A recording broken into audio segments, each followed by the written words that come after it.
Hello दोस्तों, सारथी classes Nimbahera के YouTube channel पर आपका स्वागत है। आज का हमारा टॉपिक है क्रिया प्रसूत अनुबंध का सिद्धांत, जो कि सभी लगभग रीट है, सेकेंड ग्रेड है, एचएम है, सभी प्रतियोगी परीक्षाओं की दृष्टि से महत्वपूर्ण है, जिसमें शिक्षा मनोविज्ञान है। देखिएगा दोस्तों, स्किनर का क्रिया प्रसूत अनुबंध का सिद्धांत। इस सिद्धांत के जो प्रतिपादक माने जाते हैं वह B.F. स्किनर हैं। इन्होंने यह सिद्धांत 1938 में दिया था। इन्होंने दो जानवरों पर प्रयोग किया था, चूहे और कबूतर पर। इन्होंने चूहे पर 1930 में प्रयोग किया और कबूतर पर 1943 में प्रयोग किया था।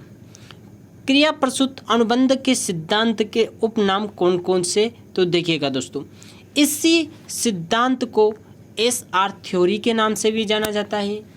इसे कार्यात्मक प्रतिबद्धता का सिद्धांत भी कहा जाता है। इसी सिद्धांत को सक्रिय अनुबंधन का सिद्धांत भी कहा जाता है और इसी सिद्धांत को अभिक्रमित अनुदेशन का सिद्धांत भी कहा जाता है और इसे ही नैमित्तिक अनुबंधन का सिद्धांत कहा जाता है। ये सभी क्रिया प्रसूत अनुबंधन सिद्धांत के उपनाम हैं।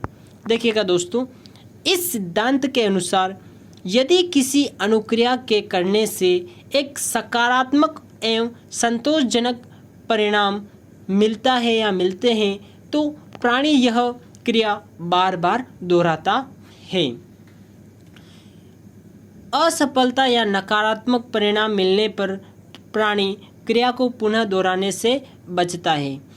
जब किसी व्यक्ति को किसी कार्य करने से संतोषजनक परिणाम मिलता है, उसे अच्छा लगता है, तो वह उसी क्रिया को बार बार दोहराएगा।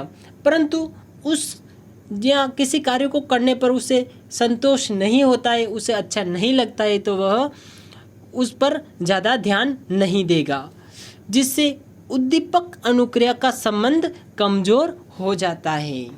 आगे बढ़ते हैं दोस्तों, स्किनर का क्रिया प्रसूत अनुबंध सिद्धांत। इस सिद्धांत का प्रतिपादक अमेरिका के हार्वर्ड विश्वविद्यालय के प्रोफेसर B.F. स्किनर के द्वारा वर्ष 1938 में किया गया। यह सिद्धांत थोंडाई के द्वारा प्रतिपादित प्रभाव के नियम पर आधारित है। इस सिद्धांत को कार्यात्मक प्रतिबद्धता तथा साधक अनुबंध एवं नैमित्तिकवाद के नाम से भी जाना जाता है। इस सिद्धांत के अंतर्गत स्किनर ने सीखने की व्याख्या दो रूपों में की है। एक रूप था प्रतिक्रियात्मक व्यवहार और एक था क्रिया प्रसूत व्यवहार। अब प्रतिक्रियात्मक व्यवहार होता क्या है? व्यवहार है जो किसी उद्दीपक के नियंत्रण में होता है, जबकि क्रिया प्रसूत व्यवहार प्राणी की इच्छा पर निर्भर होता है कि प्राणी जो चाहे वह उसकी इच्छा के अनुसार ही कार्य करता है। इस सिद्धांत में इस पर बल दिया गया। अब बात करते स्किनर के प्रयोग। तो सर्वप्रथम बात करते स्किनर का चूहे पर प्रयोग। तो स्किनर ने एक भूखे चूहे को पिंजरे में बंद कर दिया और पिंजरे के बाहर एक रोटी का डब्बा रखवा दिया और पिंजरे में एक लीवर भी सेट कर दिया।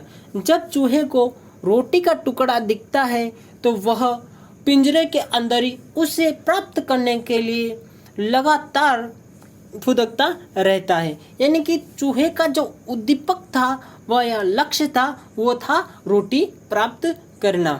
तो चूहा पिंजरे में बार बार उछल कूद करने पर अचानक उसका पैर लीवर पर पड़ता है और लीवर पर पड़ते ही अचानक पिंजरा खुल जाता है और चूहा दौड़ के भोजन को प्राप्त कर लेता है। बार बार स्किनर ने रोटी बाहर रख दी और चूहे को भूखा अंदर रखा, तो चूहा वापस घूमता था पिंजरे में, तो उसका पैर लीवर पर पड़ जाता और पिंजरा खुल जाता और चूहा रोटी प्राप्त कर लेता था। जब चूहे को धीरे धीरे पता चलने लगा कि इस पर पैर रखने से मुझे भोजन की प्राप्ति होगी, तो वह उस पर सीधे ही जाकर पैर रख देता था और पिंजरा खुल जाता था और वह अपना भोजन प्राप्त कर लेता था। देखिएगा दोस्तों, स्किनर ने एक भूखे चूहे को बॉक्स में बंद कर दिया। भूख की तड़प से चूहा इधर उधर उछलता है। इस दौरान एक बार उछलने से चूहे के पंजे से लीवर दब जाता है और भोजन के कुछ टुकड़े उसे प्राप्त हो जाते हैं। ऐसा कई बार उछल कूद करने से लीवर के दबने से चूहे को भोजन प्राप्त हो जाता है। बार बार भोजन मिलने से चूहा लीवर को दबाकर भोजन प्राप्त करने की कला को सीख जाता है। भोजन चूहे के लिए प्रबलन एवं भूख उसके लिए प्रोन्नति का कार्य करती है। आगे बढ़ते हैं, स्किनर का कबूतर पर प्रयोग। दोस्तों, स्किनर ने एक कबूतर को पिंजरे में बंद कर दिया और जब कबूतर शांत बैठा हुआ था तो उस पर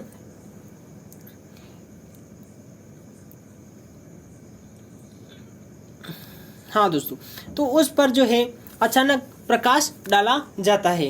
तो जब कबूतर पर प्रकाश डाला जाता है तो वह कबूतर पिंजरे के इधर उधर घूमने लगता है और पिंजरे से बाहर निकलने के लिए चोंच मारने लगता है और अचानक चोंच जो कुंजी फलक था उस पर लग जाती है, यानी कि लीवर पर लग जाती है और जैसे ही वह चोंच मारता है तो उसे भोजन प्राप्त हो जाता है। कुछ दाने पिंजरे के अंदर गिरते हैं। इस तरह से कबूतर पर के साथ बार बार यह व्यवहार किया जाता है तो कबूतर समझ जाता है कि मुझे भोजन कहाँ से मिलेगा, तो वह डायरेक्ट जाकर कुंजी फलक या हम कह सकते हैं लीवर पर चोंच मारता था और भोजन के दाने उसके पिंजरे में गिरने लगते थे। देखिएगा दोस्तों, स्किनर का कबूतर पर प्रयोग। स्किनर ने अपने अन्य प्रयोग में भूखे कबूतर को स्किनर बॉक्स में बंद किया गया। बॉक्स में कबूतर शांत बैठा होता है। कुछ समय के बाद बॉक्स में प्रकाश किया गया। प्रकाश होते ही कबूतर ने जगह जगह चोंच मारना आरंभ कर दिया। प्रयोग में स्किनर का लक्ष्य था कि कबूतर दाहिनी ओर घूमकर एक पूरा चक्कर लगाकर एक निश्चित स्थान पर चोंच मारना सीख जाए। जब कबूतर ने स्वयं दाहिनी ओर घूमकर चोंच मारी तो उसे अनाज का दाना प्राप्त होता है। दाने के द्वारा कबूतर को पुनर्बलन प्राप्त होता है। बार बार प्रयत्न करने पर वह सही स्थान पर चोंच मारना सीख जाता है। क्रिया प्रसूत व्यवहार को स्पष्ट करने के लिए स्किनर ने चूहे तथा कबूतर पर अनेक प्रयोग किए। प्रयोग के पश्चात स्किनर ने यह स्पष्ट किया कि यह कोई आवश्यक नहीं कि जब प्राणी की समझ कोई उद्दीपक प्रस्तुत हो तभी वह प्राणी अनुक्रिया करे। वातावरण में कुछ ऐसे भी प्राणी होते हैं जो हमेशा क्रियाशील रहते हैं और उनकी इस क्रियाशीलता के फलस्वरूप उन्हें परिणामों या उद्दीपकों की प्राप्ति होती है। स्किनर के प्रयोजन हमेशा सक्रिय या क्रियाशील रहते हैं। इसी कारण इस सिद्धांत को क्रियाशीलता का सिद्धांत या सक्रिय अनुबंध का सिद्धांत कहते हैं। इसी सिद्धांत को आरएस थ्योरी भी कहा जाता है। स्किनर ने सीखने के क्षेत्र में पुनर्बलन को विशेष महत्व देते हैं। स्किनर ने पुनर्बलन को सीखने का राजमार्ग कहा है। स्किनर का यह सिद्धांत अभिक्रमित अनुदेशन का सिद्धांत पर आधारित है। अब बात करते हैं क्रिया प्रसूत सिद्धांत के महत्वपूर्ण तथ्य। स्किनर का मत है कि यदि निर्गमित अनुप्रिया को परगठित कर दिया जाए तो यह बलवती होकर व्यवहार में परिवर्तन लाते हैं। अनुप्रिया नहीं, ये अनुक्रिया है। स्किनर ने कबूतरों पर प्रयोग किए, जिन्होंने प्रयोग करने के लिए एक विशेष बॉक्स का प्रयोग किया, जिसे क्रिया प्रसूत अनुबंधन कक्षा नाम दिया गया। परंतु बाद में स्किनर के शिष्यों ने स्किनर के सम्मान में स्किनर बॉक्स नाम दिया। स्किनर क्रियाओं पर जोर देते थे, इसलिए इसे क्रिया प्रसूत सिद्धांत कहते हैं। दोस्तों, अगर यह वीडियो आपको पसंद आया हो तो वीडियो को लाइक करें और हमारे चैनल को अभी तक सब्सक्राइब नहीं किया है तो सब्सक्राइब करें और अपने दोस्तों के साथ भी इस वीडियो को शेयर